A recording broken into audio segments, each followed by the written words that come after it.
se veut être un rendez-vous du donner et du recevoir, organisé par le Haut Conseil représentatif des Congolais de l'étranger. La première édition du Forum Repart Congo a réuni ce 18 octobre à Brazzaville les Congolais de l'étranger, les membres du gouvernement, les entrepreneurs et d'autres acteurs clés de la société congolaise autour d'un objectif: mûrir les réflexions axées sur l'entrepreneuriat, à l'investissement, les partenariats, mais aussi les défis économiques auxquels fait face la République du Congo en apportant l'expertise d'une culture industrielle acquise à l'étranger.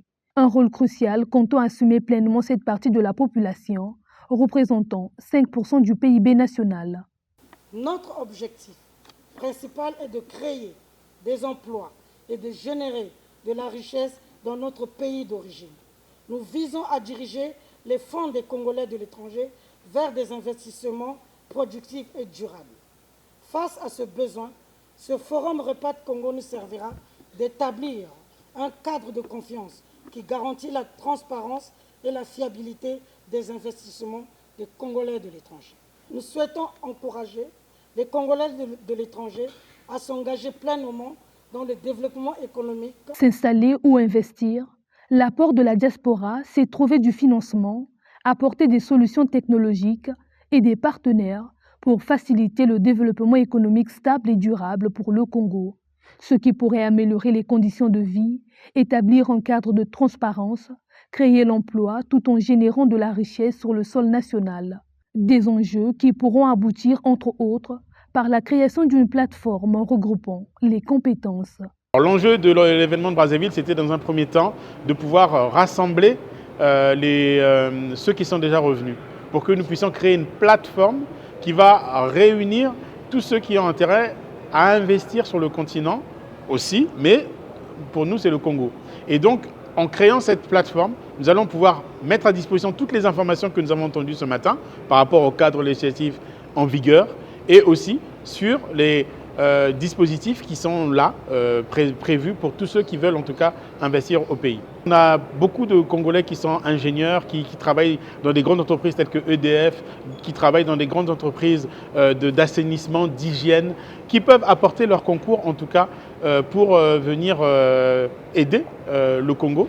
Parce que nous avons aussi des fournisseurs, donc des partenaires économiques que nous pouvons amener sur la place de Brazzaville pour nous permettre d'apporter des solutions. Investir ou bâtir l'avenir du Congo est le thème de ce forum.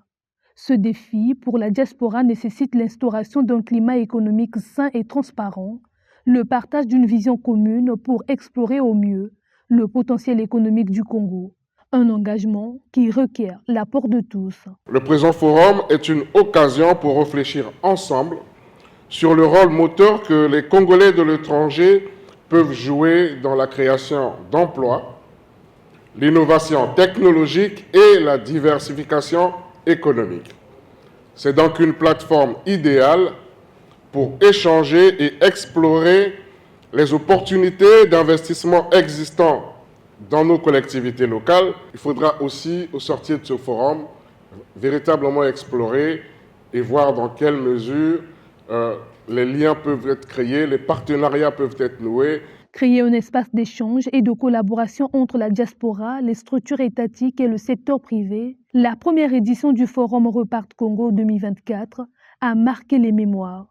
Tous les panélistes, ou presque, évoquent donc la nécessité de proposer des solutions innovantes susceptibles de participer au développement du pays. Si vous voulez être maître au Congo, organisez les lieux. C'est pourquoi, pour organiser les lieux, vous devez faire preuve de ce qu'on appelle de l'innovation sociale congolaise. L'innovation sociale congolaise, ce sont les réponses que la diaspora apporte sur les politiques sociales ou certains sujets mal définis, mal orientés, mal insatisfaits pour la plupart, et que ceux-ci, grâce à leur expertise, ils apportent des solutions.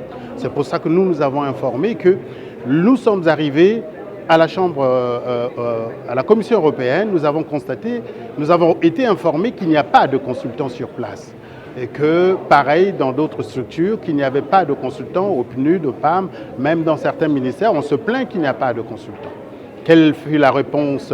Quelle est l'innovation sociale que nous apportons? Nous avons formé ces consultants. J'étais très fière de faire partie de ce panel qui faisait appel en fait au REPAT, J'aime redire qu'un repat, c'est contrairement à un expat, c'est quelqu'un qui a décidé de rentrer au pays, de rentrer en Afrique pour mettre en jeu son expérience, ce qu'il a appris ailleurs et se mettre au service du pays et de sa communauté. C'était important pour nous de partager l'expérience que nous avons eue, non pas en donneur de leçons, mais plus pour dire, comme je l'ai dit, qu'il y a beaucoup d'opportunités. Aujourd'hui, on est en train de concrétiser quelque chose de très, très flagrant.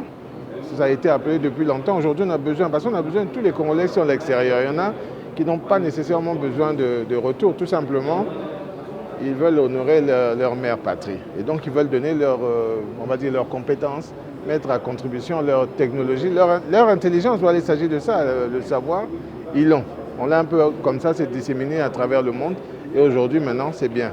Une minute de silence a été observée à ce rendez-vous qui se veut annuel, en hommage à Beethoven Yombo Pela, un opérateur culturel congolais décédé récemment à Paris.